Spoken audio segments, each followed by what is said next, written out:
La fabrique, un espace où il y a différents ateliers pour travailler le bois, le métal ou les matières souples.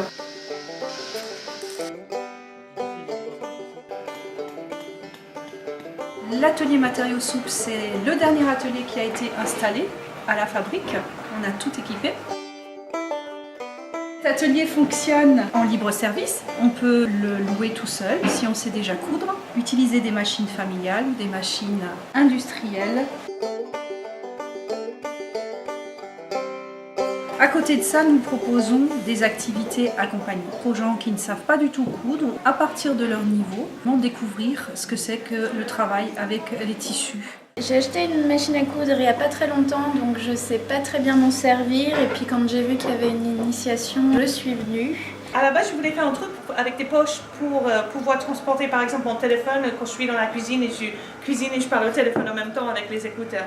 Avec les machines ici, parce qu'il y a des surjeteuses que je n'ai pas encore utilisées, mais j'ai vu les gens faire des sacs super rapides. Le problème, c'est qu'il y a trop d'idées parce que pendant que je préparais ça, j'ai trouvé un autre projet que je n'ai pas pu commencer. Un vêtement, on peut le réparer en le sublimant. Du coup, la façon dont on le répare, eh bien, c'est aussi en lien avec la personne. On peut prendre l'exemple de Maud, qui est notre mannequin aujourd'hui. Les jeans préférés, ils finissent toujours par se trouver. Un peu, puis beaucoup. Et du coup, j'ai rajouté des morceaux au fur et à mesure pour boucher les trous qui sont faits par les pédales de vélo ou la chaîne. Ensuite, je pense que c'est à force de m'essuyer les mains. Du coup, j'ai rajouté des morceaux. Et puis au fur et à mesure, ça a continué à se trouver, donc il a fallu repatcher. Il a dû fêter ses 17 ans. Ou alors, sous la forme d'atelier à thème, Annette va animer un atelier sur la broderie Bourreau. On avait beaucoup de trous là-dedans, c'est très faible, et je faisais avec des vieux tissus de kimono en fait, du Japon.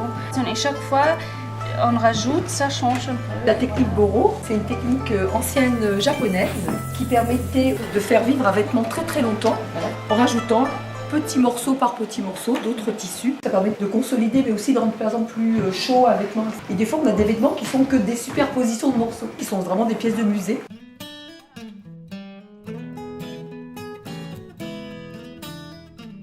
Toujours dans cet esprit qu'on va pouvoir d'abord être créatif en partant d'éléments que nous possédons et que nous pouvons remanier pour en faire quelque chose de totalement original, parce que forcément c'est une pièce unique et qui a un lien avec notre histoire.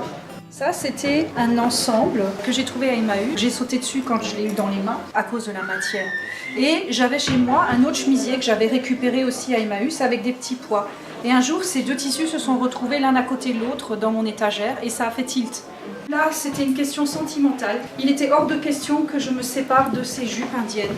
J'ai décidé de trouver un patron qui me permettrait de garder les morceaux qui n'étaient pas déchirés et de pouvoir les réexploiter. Donc ce qui est intéressant aussi quand on travaille de cette manière-là, c'est qu'on a un objet qu'on est en train de créer et qui évolue au fur et à mesure de sa création. L'idée, c'est de proposer des ateliers pour donc créer un objet en 3 dimensions et ensuite, à partir de cette forme, on passe par le stade du patron et ensuite on le réalise.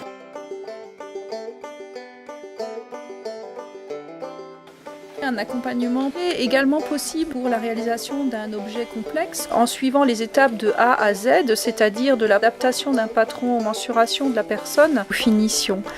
Le travail qu'on fait avec le textile, c'est qu'on se fabrique une seconde peau, comme on a envie de se la fabriquer et qui nous correspond et qui parle de nous. C'est Karine qui va raconter l'histoire de sa robe. Au départ, je me suis inscrite à un atelier de couture parents-enfants parce que ma fille m'écoutait moyennement quand c'est moi qui voulais lui apprendre des petites choses de couture. Et je pensais qu'elle accepterait plus volontiers de la part d'une personne extérieure et professionnelle. D'ailleurs, ça s'est tellement bien passé qu'elle a été autonome tout de suite. Elle s'est lancée dans son projet. Si bien que je me suis retrouvée au chômage et je me suis dit, je vais me faire une robe.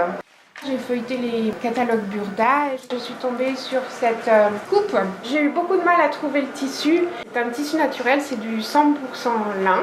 Alors le processus a été très très long. Je n'aurais jamais pensé le patron si difficile. Et puis Marianne m'a fait faire les choses dans les règles de l'art. Il a fallu tout bâtir. Donc il y a beaucoup de travail dans cette robe. Et moi j'ai énormément de plaisir à la porter. Ça me met de bonne humeur de savoir que c'est moi qui l'ai fait et pas quelqu'un à l'autre bout de la planète qui a touché 3 princesses pour le faire. Avec Annette, nous avons un projet d'exposition à la fabrique sur les journées des ateliers ouverts. À partir de ces vieux vêtements de travail qui ont une histoire, on va entièrement les rebroder pour que ces vêtements deviennent des tableaux textiles. Donc bienvenue à tous les gens qui auraient un projet de création de micro-entreprises ou dans le développement durable ou dans l'associatif et qui auraient besoin de cet espace pour le prototypage avant la proposition à un industriel de fabrication en série.